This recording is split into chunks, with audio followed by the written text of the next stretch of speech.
One of the most important skills you must have as you're scaling your funding business to 50K months and beyond is getting faster results for your clients. I call this the 60 day rule. And it's important for a couple of different reasons. Number one, your marketing. If you run ads or if you have a cost to get clients and it takes you too long from when you actually sign someone up to when you finally get paid, that's going to slow down your scale velocity, how fast you can take new cash, put it back into your machine to get more clients. Ideally, if we could shorten this process, we can reinvest back into the machine and get more and more clients, right? The second factor here is obviously the happiness of your clients, right? If someone's getting fast results, they're going to be happy about that versus someone that doesn't, okay? And because if we do get great results for clients, we're going to get more word of mouth, more referrals. We might sign up more affiliates, right? We're going to have more testimonials, case studies that we can then use to put back into our marketing machine. So it's an obvious one right here. We need to get better results for clients so that they actually have a good experience. We can grow the business that way. It's also very important because we need to have set KPIs. This can determine the expectations that we have for ourselves, for our team, and also for our clients. If we have a set rule like the 60-60 rule, then we know exactly what it means to do a good job or not so great of a job, okay? And so what does this actually mean in practice here? Well, we basically set 60 days for the prep phase and also for the funding phase, which means that in the worst case scenario, it shouldn't take us longer than 60 days to get someone fully ready for funding and started, and it shouldn't take us longer than 60 days to go through a couple different rounds of funding and get them the desired outcome of whatever funding amount they're looking for. Okay, so how can we actually set these parameters and how do we actually accelerate this process even for someone that has negative items? Okay, so it's all based on what we call the Cinderella profile. Okay, the Cinderella profile, which is basically the perfect princess, or in this case, the perfect borrower. Okay, so it's going to work for the credit profile and also for the LLC. Okay, so for the credit profile, we want to make sure that there's no negative items, no inquiries, low utilization. Okay, so that's kind of like the main one right there to kind of optimize for. We also want to have strong accounts and ideally a comparable account. All right, so how do we kind of solve for these as fast as possible, right? So this is specifically for the credit factors right here. Well, no negative items. In this case, we have to have an accelerated credit repair strategy. So we have the 5KO, okay? We can remove negatives in 2 to 4 weeks, okay?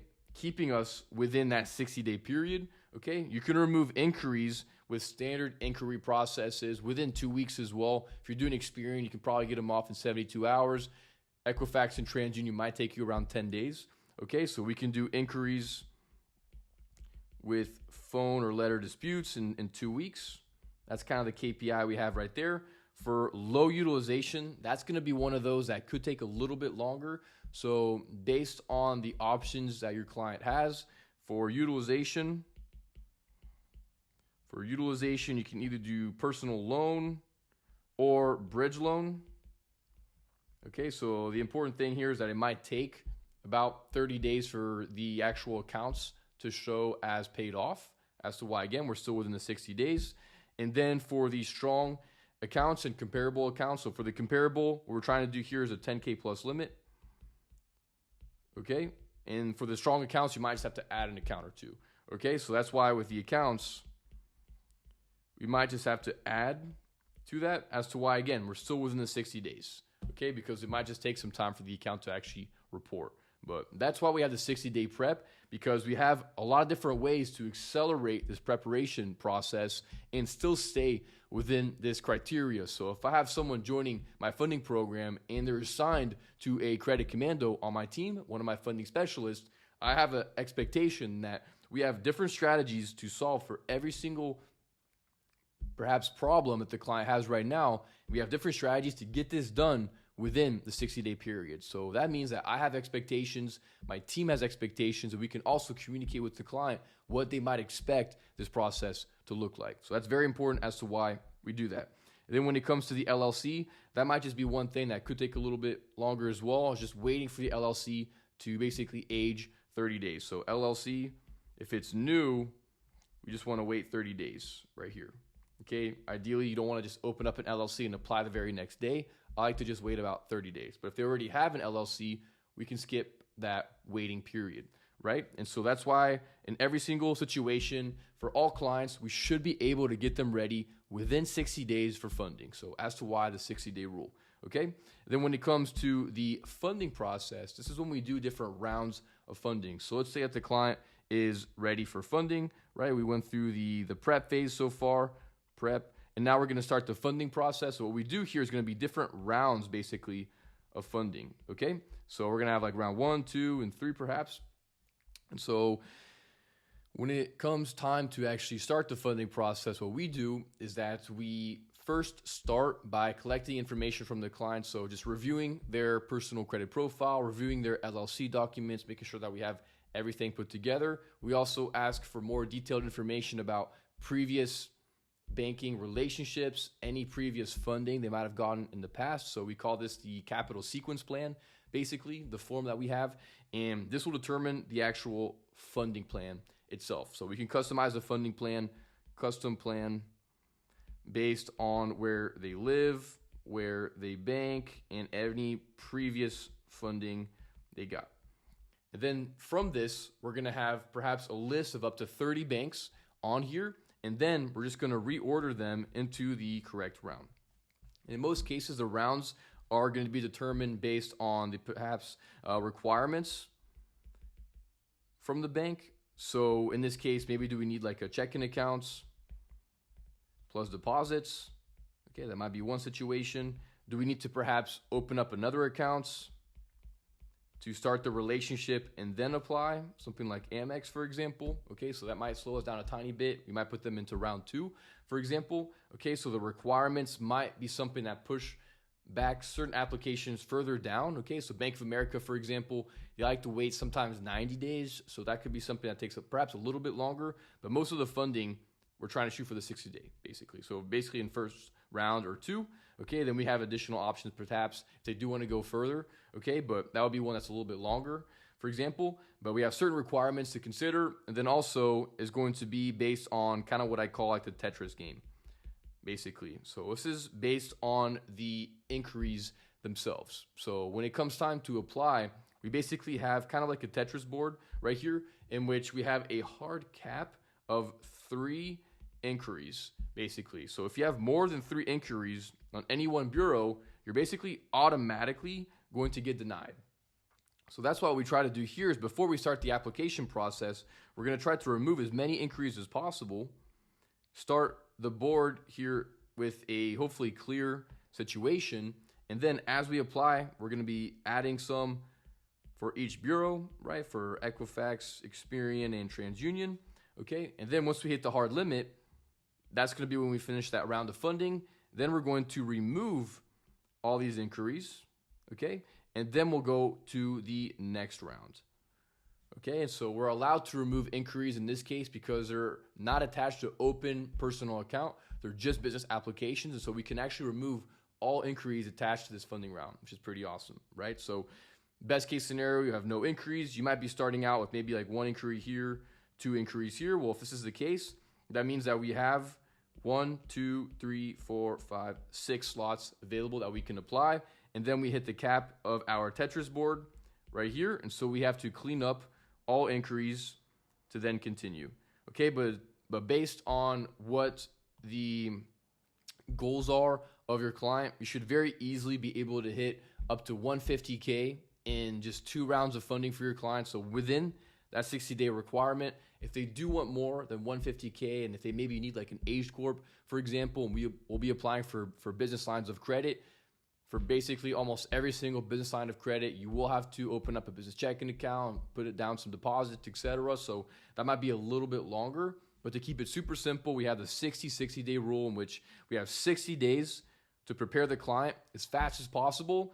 And then based on how much funding they want, if they want up to 150K, which is going to be most funding clients, we can hit that very predictably within 60 days. So this basically allows us to have clear expectations. So if I'm speaking with a new client, for example, and they ask me, hey, how long is this going to take? Well, we have the 60-day rule. In most cases, if you already have an LLC, if your credit's already in a good spot, we can probably accelerate this process right here. I do want to be realistic with funding because it takes us, we can apply for everything in a day or two, but it takes about 2 weeks for the cards to come in, and then another 2 weeks to remove the inquiries, and then we can reapply, right? But again, if you're a little bit more set up, we can go a little bit faster here, but clear expectations for the funding process itself, right? So we can have clear expectations for new clients.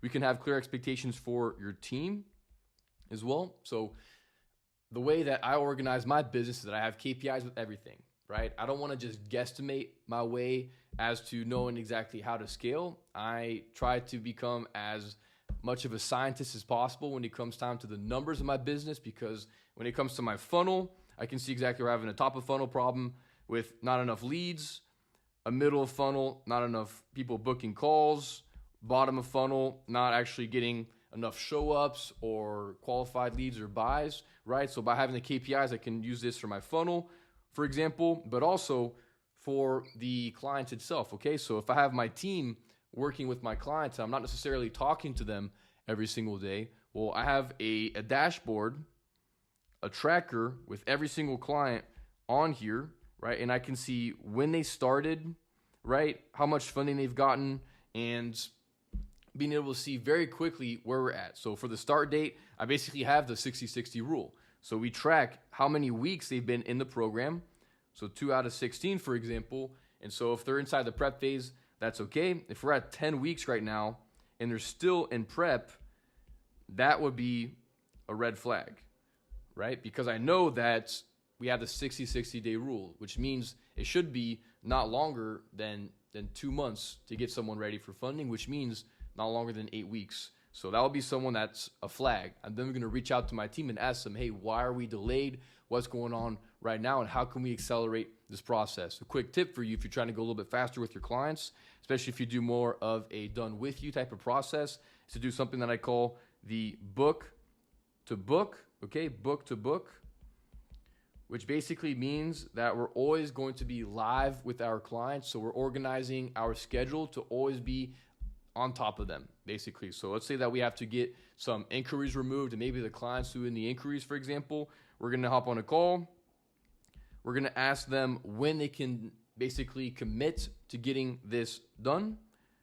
We get a commitment. Okay, I can get it done on Tuesday at 2 p.m. Okay, great. Can you please block out that time on your calendar to make sure you can call Experian? Okay, great. Then we know how long it should take to process. For Experian, it shouldn't take longer than 72 hours, right? And so then we book the next call. Okay, so the next call is going to be for Friday because that should be enough time for the inquiries to drop off. And then we stay on top of the client. That's how you can drastically accelerate the 60 days for the prep phase, book to book. But that's why we use KPIs inside of my business, because I want to have a clear understanding for the marketing, what's working well and maybe not so well. I could also use this for my clients. Becoming a scientist here, and I can either guesstimate my way to scale, or I can actually get data inside of my business to tell me exactly what's working and what's not working. So if I'm having an issue with the prep phase taking so long, then I can see exactly what are the tasks that are slowing us down. How can we improve that? Do we need better tools, better templates? Can we use AI, right? And those are all ways that we can maybe accelerate that. If it's maybe a delay with funding, right? Well, what do we have to do to accelerate that process too? Do we need to be a little bit more involved with clients? Do we need to do like a Zoom screen share takeover when they submit applications, right? So a lot of different things we can do here to speed this up. But now we have the 60-day rule, which means that your clients should not be in your system longer than 4 months. Otherwise, you probably have some kind of a bottleneck that you have to work on. Okay, so hopefully that gives you some more clarity as to how to run the back-end fulfillment process for your business. And if you do want some more help from myself and my team with speeding up the results for your clients, it's exactly what we do inside of Credit Coach Academy. You can learn more about that by clicking on the link down below. We would give you my entire back-end system for actually tracking the results from yourself and your team for your clients. You get access to all my SOPs for your team, all of the client trainings and templates and tools to make this as fast as possible. So if you are interested in that, click on the link down below to learn more. But hopefully this training was very helpful for you. If you did get some aha moments or some insights, please comment down below. I'd love to hear about it. But otherwise, thanks so much for spending some time with me here today, and I'll see you in the next video.